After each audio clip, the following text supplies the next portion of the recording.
स्वागत है आप सबका कुमार सौरभ सोनी चैनल पर।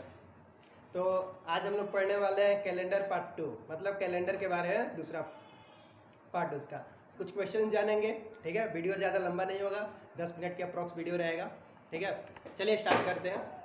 वीडियो एक अपील है आप लोगों से है कि कम से कम वीडियो को पूरा अंत तक जरूर देखिएगा, ठीक है। सपोर्ट कीजिए, बहुत कुछ सीखने को मिलेगा। चलिए देखते हैं। आज हम लोग वैसे पढ़ने वाले क्या है, तो कैलेंडर तो आपको पता है, कैलेंडर है चैप्टर, ठीक है, जो कि रेलवे से पूछा है। कैलेंडर के अंदर हम लोग देखते हैं विषम डेज क्या होता है, मतलब ऑड डेज, मतलब विषम दिन क्या होता है, ठीक है। विषम दिन हमारा टॉपिक आज का है। विषम दिन होता क्या है, इसके बारे में अगर हम लोग देखें तो देखिए, विषम दिन कहने का मतलब है जैसे कि कोई अगर आपसे पूछेगा कि 15 दिन में कितना विषम दिन होगा, तो आप कंफ्यूज हो जाओगे। 15 दिन में कितना विषम दिन होगा मतलब, तो मेरे कहने का मतलब क्या चीज़ है, विषम दिन निकालेंगे कैसे, उसको आइडेंटिफाई करने के लिए उस फाइंड कैसे करेंगे हम लोग देखते हैं। मैंने आपसे पूछा कि 15 दिन में कितना विषम दिन होगा, 15 दिन में कितना विषम दिनों की संख्या होगी, ठीक है। विषम दिन होंगे 15 दिन में कितना विषम दिन अगर होगा, कोई आपसे पूछे तो कुछ नहीं करना है, विषम दिन फाइंड करना है। तो जो भी आपका गिवन दिया रहेगा, ठीक है, उसमें क्या करना है, 7 से डिवाइड करना है, यानी कि डिवाइड कर दीजिए आप 7 से। डिवाइड करने के बाद जितना भी आपका शेषफल आएगा, शेषफल को क्या बोलते हैं हम लोग, रिमाइंडर बोलते हैं, वही हमारा विषम दिन होगा। अगर 15 को हम कटाते हैं 7 के टेबल से, तो 7 2 जब 14 हो जाएगा, बचेगा हमारा कितना, 1 बचेगा। तो हमारा विषम दिन का संख्या होगा कितना, 1, यानी कि 1 ऑड डेज हमारा आ जाएगा, ठीक है। अब आप आसानी से विषम दिन का संख्या बता सकते हैं। मैं आपसे एक क्वेश्चन करता हूँ कि बताइए 365 दिन के अंदर, यानी कि एक नॉर्मल ईयर के अंदर कितना विषम दिन होगा। तो 365 दिन यानी कि एक नॉर्मल ईयर हमारे पास है। तो ये जो नॉर्मल ईयर, इसको कितना से डिवाइड करना है, 7 से डिवाइड करना है। 7 से डिवाइड कीजिए, 36 से 35 कटेगा, 5 बार में बचेगा 1, और 5 2 बार में कटेगा कितना, 14। जब 14 बचेगा तो कितना बचेगा, 1, यानी कि 1 ऑड डे हमारा आया। कितना आया, 1 ऑड डे हमारा आया, ठीक है।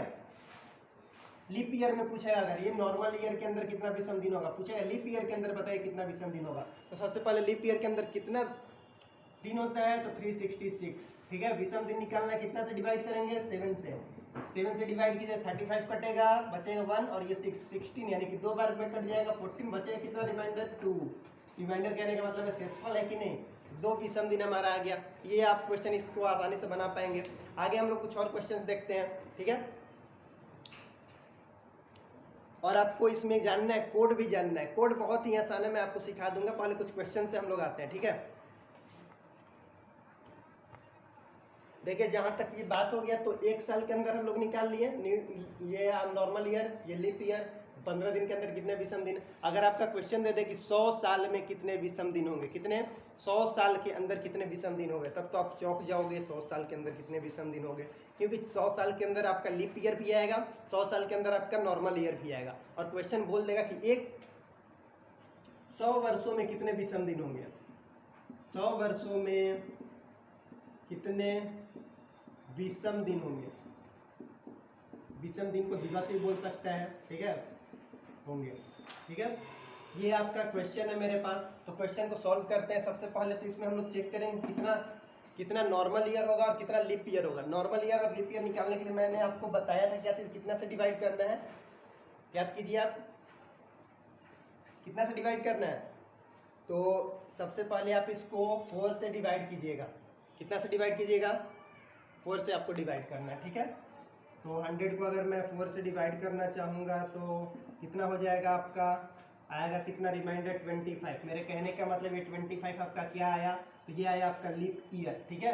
बट मैंने आपको बताया था कि जब भी शताब्दी में दिया रहेगा, सेंचुरी में दिया रहेगा, यानी डबल जीरो वाला में दिया रहेगा, तो 4 से डिवाइड नहीं करना है, कितना से करना है, तब आपको करना है कितना से, फिर आपको करना है कितना से, 400 से। तो अगर आप इस 100 को 400 से डिवाइड कीजिएगा तब तो कटने वाला नहीं है। जब नहीं कटेगा सर, तो ये 100 क्या चीज़ हमारा है, जो 100 है ये लीप वर्ष नहीं है, यानी कि हमारा 99 तक लीप ईयर काउंट होगा। जब 99 से आप कीजिएगा तो कितना आ जाएगा, आप कीजिएगा तो आएगा हमारे पास 24 आ जाएगा, ठीक है। 96 कटेगा, 3 बच जाएगा, तो 24 लीप ईयर हमारे पास आया। और अगर ऐसे 100 नहीं है तो इसमें से आप क्या कर दीजिए, इसमें से आप घटा दीजिए 1, कितना आया, 24।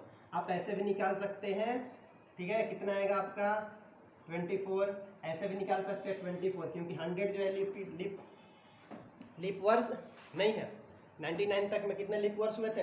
24 हुए थे, वही 24 मैंने यहाँ लिखा है 100 वाले को घटा करके, ये हमारा इतना लीप वर्ष हो गया। ठीक है, तो अब आपके पास लीप वर्ष कितना हो गया? लीप वर्ष हो गया आपके पास कितना? 24 लीप वर्ष हो गया। ठीक है, तो मैं पूछ क्या रहा था, 100 वर्षों में कितने विषम दिवस होंगे? 100 वर्षों में कितने विषम दिवस होंगे? थोड़ा सा ऊपर आप आइएगा और देखिएगा, नॉर्मल ईयर में कितना होता है? नॉर्मल ईयर में एक ऑड डेज होगा, नॉर्मल ईयर में एक ऑड डेज होगा। लीप ईयर में कितना ऑड डेज होगा? 2 होगा। तो अब देखिए 100 साल के अंदर जब 24 क्या हो जाएगा हमारा? 24 हो जाएगा लीप ईयर। नॉर्मल ईयर कितना बचेगा? घटा दीजिएगा तो अब पता चल जाएगा नॉर्मल ईयर कितना बचेगा। यानी कि जो नॉर्मल ईयर है वो 100 माइनस 24, यानी कि आपका आएगा कितना? 76 नॉर्मल ईयर आएगा। कितना आएगा? 76 नॉर्मल ईयर। ठीक है, नॉर्मल ईयर 76 होगा। और एक नॉर्मल ईयर में कितना ऑड डेज होता है? 1। तो 76 नॉर्मल ईयर में कितना ऑड डेज होगा? 76। ठीक है, अब देखिए लीप ईयर हमारे पास कितना है? लीप ईयर है आपके पास 24। तो एक 1 लीप ईयर में कितना डेज होता है? 1 लीप ईयर में 2। तो 24 में कितना हो जाएगा? 48। अब आपको फाइंड करना है कितना विषम दिन होगा, तो आप 7 से यहाँ पर डिवाइड कीजिएगा। जब यहाँ डिवाइड कीजिएगा तो 6 रिमाइंडर आएगा, यानी 6 यहाँ पर ऑड डेज आया। अब आप इसको 7 से डिवाइड कीजिएगा तो यहाँ पर आएगा कितना आपका? 6, यानी कि यहाँ पे कितना आया आपका? 6 ऑड डेज आया। दोनों को आप ऐड कीजिएगा, क्योंकि दोनों ऐड करने पे जब दोनों आप ऐड कीजिएगा तो कितना आ जाएगा? 6 और 6 आ जाएगा आपका 12। ठीक, 7 से आप डिवाइड कीजिएगा इसको तो हमारा कितना आ जाएगा? 12/7, यानी कि हमारा आ गया कितना? 5 रिमाइंडर बचा। और ये 5 हमारा क्या चीज़ है? ऑड डेज है 5। ठीक है, तो अगर समझ में आ गया होगा तो इसका स्क्रीनशॉट ले लीजिए। नीचे का नहीं दिख रहा है, इधर का नहीं दिख रहा है। अच्छा, तो शायद ये नहीं दिख पा रहा होगा आप लोगों को, तो थोड़ा सा मैं ऊपर लिख देता हूँ इसी को। लीप ईयर हमारे पास कितना था? 24। तो 24 को मैंने क्या किया था? 24 को क्या किया था? 2 से मल्टीप्लाई, क्योंकि एक लीप ईयर में होता है 2 दिन, 2 विषम मतलब। ठीक, तो आपका कितना आएगा? 48। और 48 निकाल लिया तो मैंने क्या किया था? इसको 7 से डिवाइड करने के बाद 6 आया था। यहाँ भी आया था 6, यहाँ भी आया था 6, मतलब 6 + 6 कितना हो गया आपका? 12। और 12 को मैं 7 से डिवाइड करता हूँ तो कितना आएगा हमारे पास? 5।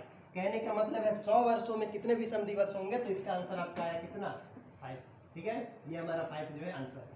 ठीक, आप स्क्रीनशॉट लीजिए, मैं तब तक उसको मिटाता हूँ। फिर हो गया ना, इसको मिटाते हैं। मैं उम्मीद करता हूँ आप सबको समझ में आ चुका होगा। ठीक है, तो आगे हम लोग बढ़ते हैं थोड़ा सा। वीडियो को चूंकि लंबा भी नहीं करना है, जल्दी से बताना भी आप लोग को। ठीक है, तो 100 वर्षों के अंदर कितने लीप ईयर्स हो गए? 100 वर्ष, सॉरी लीप नहीं, विषम दिन कितने हो गए? अभी मैंने निकाला था 5। इसी तरह से आप निकालिएगा 200 वर्षों के अंदर कितने? 200 वर्ष। अब बताइए जब 100 वर्षों के अंदर 5 होंगे, 100 में अगर मैं मल्टीप्लाई कर देता हूँ कितने से? 2 से, तो कितना हो जाएगा? 200 वर्ष। ठीक, 200 वर्ष होगा तो यहाँ भी 2 से मल्टीप्लाई करना होगा कि नहीं करना होगा? 2 से करना होगा, तो कितना आएगा? 10। अब आप इसको 7 से जब कट कीजिएगा तो रिमाइंडर कितना बचेगा? 3, यानी कितने विषम दिवस होंगे? कितने विषम दिवस होंगे? 3। ठीक है, अब आपसे कोई पूछ दे कि बताइए कितने से? 300 वर्षों से, तो 300 वर्ष करने के लिए इसमें कितना से मल्टीप्लाई? 3 से, तो 300 आ जाएगा। इसमें भी कितने से मल्टीप्लाई? 3 से। ठीक है, तो इसमें भी यानी 5 में 3 से मल्टीप्लाई करेंगे, कितना आएगा हमारे पास? हमारे पास आ जाएगा 15। ठीक है, 15 आएगा तो कितना से डिवाइड करना है? 7 से। कितना रिमाइंडर बचेगा? 1, यानी